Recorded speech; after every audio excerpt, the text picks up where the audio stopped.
The storm came without warning. The sky turned to bruised gray, rain slashing across the windshield as Ethan gripped the steering wheel, trying to see through the blur. His 6-year-old daughter, Lily, was asleep in the back seat, clutching her stuffed bunny. He was late again. Work at the diner had run long, and now the storm had turned the drive home into something that felt like fate testing him.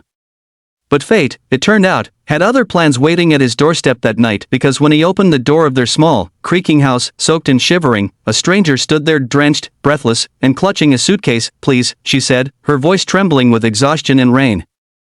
"My car broke down. The roads flooded. I just need somewhere to wait out the storm." Ethan hesitated.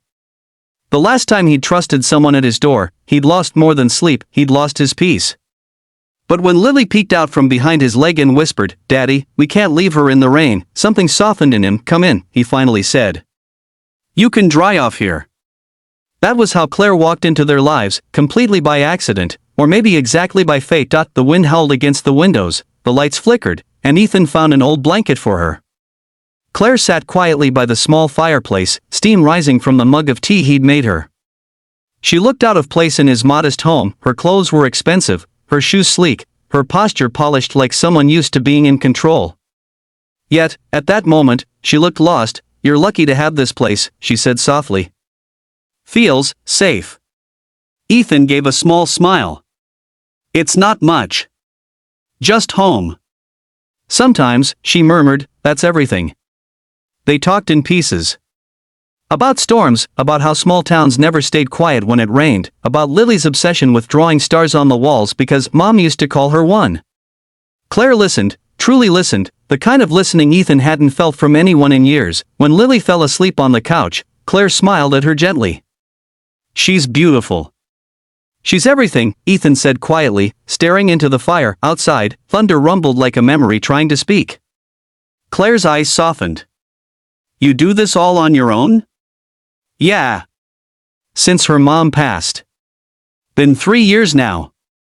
There was silence again, but it wasn't empty. It was full of something unspoken, like two broken hearts recognizing each other in the dark. By morning, the storm had passed. The world outside looked clean, reborn. Claire thanked him for the warmth, the kindness. She scribbled her number on a napkin and smiled faintly. "If you ever need help, or just company," she said, "call me." Ethan watched her leave, assuming he never would. People like her didn't belong in his world. He was just a single dad trying to keep bills paid and his daughter's smiles bright. Whatever her life was, it was far from his, but that napkin stayed on the kitchen counter.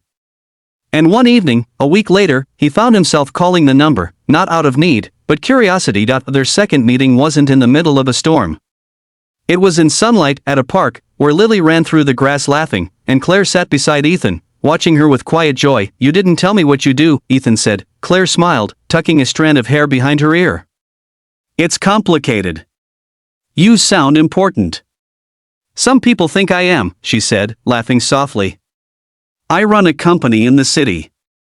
Tech development. Lots of meetings. Lots of noise." Ethan blinked. "You're a CEO?" She nodded, a little shyly this time. "And you're the only one who doesn't treat me like one." He looked down at his hands. "I didn't think someone like you would even remember someone like me." Claire turned to him. "Maybe that's why I did." Weeks turned into months. Claire began visiting often, bringing books for Lily, coffee for Ethan, and laughter for a house that had forgotten what warmth felt like. She'd sit on the porch, watching the sunset, saying things like, "You don't need money to have peace. You already have what I've been searching for." Still, Ethan struggled. The idea of falling for her terrified him. "You'll go back to your world," he said one evening. "And I'll still be here fixing leaky roofs." Claire reached out, her hand finding his. "And maybe I'll come back, because this," she gestured to Lily, to the sunset, to him, "this is the world I want." But life doesn't let love come easy.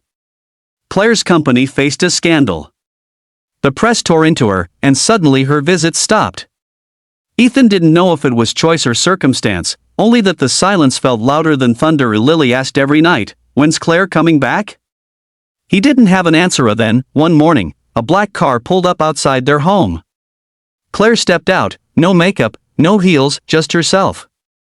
She walked up the porch steps, eyes brimming. "I lost a lot," she said quietly. "People. Reputation. Control. But I realized what mattered most was the one thing I hadn't lost yet. If you'll still have me." Ethan's heart raced. "Are you sure? I can't give you what you're used to." She smiled through her tears. "You already did. You gave me peace." The storm that had brought her to his door once felt like fate's accident. But standing there, with Lily tugging her hand and calling her Miss Claire, Ethan finally understood it wasn't an accident at all. It was destiny disguised as thunder, and as rain began to fall again, gentle this time, Claire leaned against him and whispered, "I guess some storms bring us home."